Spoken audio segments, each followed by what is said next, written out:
ఓం గం గణపతయే నమః. ఓం శ్రీ గురుభ్యో నమః. ఈ సృష్టిలో పుట్టిన ప్రతి జీవి అత్యంత ఆనందాన్ని కోరుకుంటుంది. అంటే ప్రతి క్షణం ఆనందంగా ఉండాలని అనుకోవడం. ఎవరు కోరుకోరు చెప్పండి? ప్రతి క్షణం ప్రతి మనిషి ఆనందంగా ఉండాలనే కోరుకుంటారు కదా. మరి అయితే అలాంటి ఉన్నత స్థితిని చేరుకోవాలని ప్రతి మనిషి ఆరాటపడుతుంటాడు. మరి ఆ స్థాయిని అందుకునే మార్గాల కోసం నిత్యము అన్వేషిస్తూనే ఉంటాడు. అయితే ఆ అన్వేషణలో ఎన్నో పుణ్యక్షేత్రాలను దర్శిస్తాడు, ఎన్నో పూజలను చేస్తాడు, అలాగే ఎన్నో స్తోత్రాలను పఠిస్తాడు, అలాగే ఎన్నో సత్సంగమాలలో పాల్గొంటాడు. అయినా కూడా ఇంకా ఏదో వెలతిగానే అనిపిస్తుంది. ఇక శ్రీ రమణ మహర్షుల వారు ఏమంటారంటే, ఆ ఆనంద స్థితి అనేది ఎక్కడో బయట లేదు, అది బయట ఉంది అని అన్వేషిస్తున్నంత కాలము ఆ స్థితిని చేరుకోలేరు. ఎందుకంటే అదే మన నిజమైన స్థితి కనుక. ఇంకా చెప్పాలంటే అహం బ్రహ్మస్మి అంటే అది నేనే కనుక. మరి ఇక్కడ ఒక ప్రశ్న రావచ్చు. అదేమిటంటే, నేనే ఆ ఆనంద స్థితిని అయితే మరి నేనెందుకు ఆ స్థితిలో లేను? ఎప్పుడు ఏదో ఒక దుఃఖం కలుగుతూనే ఉంది అన్న ప్రశ్న వస్తుంది. దీనికి జవాబు అద్వైతంలో మాయనే కారణం అని చెబుతుంది. మరి మనము ఆ మాయను తొలగించుకోవాలి అంటే మనం ఏం చేయాలి? మనం కొంత సాధన చేయాల్సి ఉంటుంది. మరి ఆ సాధన అనేది ఎలా ఉండాలి అంటే ఒకసారి దాని గురించి తెలుసుకుందాం. ఒకసారి బుద్ధుడు తన శిష్యులతో ఇలా చెబుతున్నాడు. ఏమనంటే, ఒక చోట ఒక 3 కుండలు ఉన్నాయనుకోండి. అయితే అందులో మొదటి కుండ పూర్తిగా బోర్లించబడి ఉంది.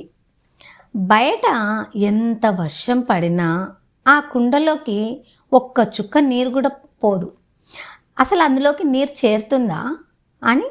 కానీ ఆ కుండపోత వర్షం పోసినా కూడా ఆ కుండలోకి నీరు చేరదు. ఆ కుండలోనికి ఒక్క చుక్క నీరు కూడా చేరదు కాబట్టి అది నిరుపయోగం, అంటే ఉపయోగం లేనిది. ఇక రెండవ కుండ పూర్తిగా తెరచబడే ఉంది. కానీ దానికి అడుగు భాగాన ఒక చిల్లు ఉంది. కావున దానిలో వర్షం పడుతుంది. పడినప్పుడు కుండ అయితే నిండుతుంది, అందులోకి నీరు చేరుతుంది. కానీ కాసేపటి తర్వాత మనం చూస్తే ఏమవుతుంది? ఆ నీరంతా కూడా ఖాళీ అయిపోతుంది. ఎందుకంటే దాని కర్మగాలి అది చిల్లు ఉంది కాబట్టి. ఇక మూడవ కుండ ఎటువంటి చిల్లు లేకుండా తెరచబడి ఉంటుంది.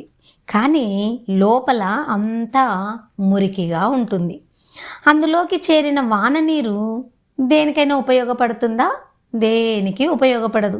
ఏ దానికైనా వాడుకుందామన్నా అవసరం రాదు, ఉపయోగపడదు. అలాగే మనం ఏమన్నా తాగాలన్నా ఉపయోగపడదు. ఏ దానికి వాడుకోలేము, దేనికి పనికిరాదు అని చెబుతూ మనం కూడా ఈ 3 కుండలలో లాగానే ఏదో ఒక కుండ మాదిరిగా ఉంటున్నాము. అందుకే మనం సత్యాన్ని దర్శించుకోలేకుంటున్నాము అని చెబుతాడు. అదేమిటండి ఈ 3 కుండలేమిటి? మనుషులలో చాలామంది 99% ఈ 3 కుండల మాదిరిగా ఉండడం ఏమిటి? అసలు ఈ 3 కుండల పరమార్థం ఏమిటి అనేది మనం ఇప్పుడు వివరంగా చూద్దాం. మొదటి కుండ ఒక మూర్ఖుడి యొక్క మనస్సును సూచిస్తుంది. ఆ మనస్సు ఎలా ఉంటుందంటే, సత్యము లేదా ఆనంద స్థితి అనేది ఇలా ఉంటుంది అని ముందే నిర్ణయించుకుంటుంది. కాబట్టి ఇక ఎవ్వరు ఏమి చెప్పినా కూడా, ఎంత జ్ఞానాన్ని బోధించినా కూడా మూసి ఉన్న కుండలోకి నీరు ఎలాగైతే చేరలేదో అలాగే వీరి మనసులోకి కూడా ఎక్కదు. వారికి ఎంత బోధించినా కూడా అదేమంటారు, చెవిటివాడి ముందు శంఖ ముదినట్టుగానే ఉంటుంది. ఇక రెండవ కుండ అనగా చిల్లు కలిగినటువంటి కుండ కదా. ఇది ఏం చూపిస్తుంది అంటే చంచలమైన మనస్సుకు ప్రతీక.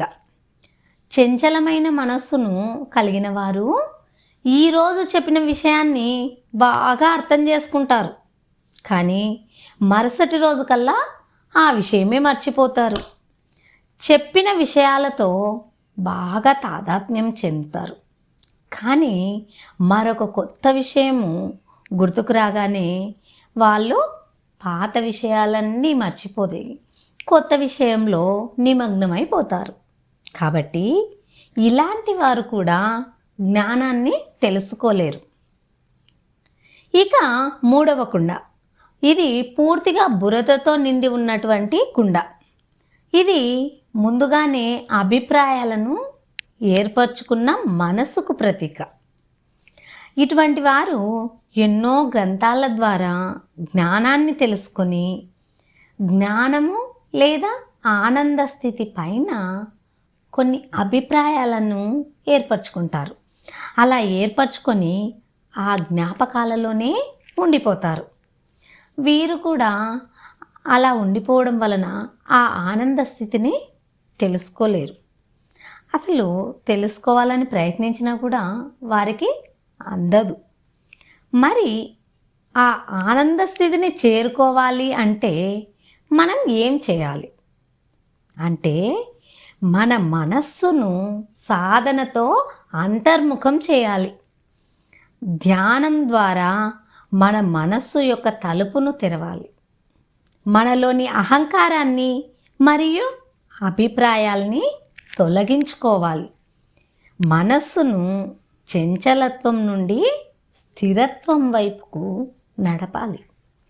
అప్పుడు మనము సత్యము లేదా ఆనంద స్థితికి దానంతట అదే అనుభవంలోకి వచ్చే విధంగా మారుతాము. అది అనుభవంలోకి వచ్చేస్తుంది. ఇంకా ఆనంద స్థితిని చేరుకోవాలంటే కేవలం గ్రంథ పఠనం అంటే గ్రంథాలను చదవడం వలన కానీ లేదా కేవలం ప్రవచనాలను వినడం వలన కానీ లేదా కేవలం పుణ్యక్షేత్రాలను దర్శించడం వలన కానీ పొందలేము. అవి కేవలం మనల్ని ఆధ్యాత్మికత వైపు నడిపించే సాధనలు మాత్రమే. మనస్సును నిర్మలం చేసినప్పుడు జ్ఞానం అనేది దానంతట అదే ప్రకాశిస్తుంది. జై శ్రీరామ్.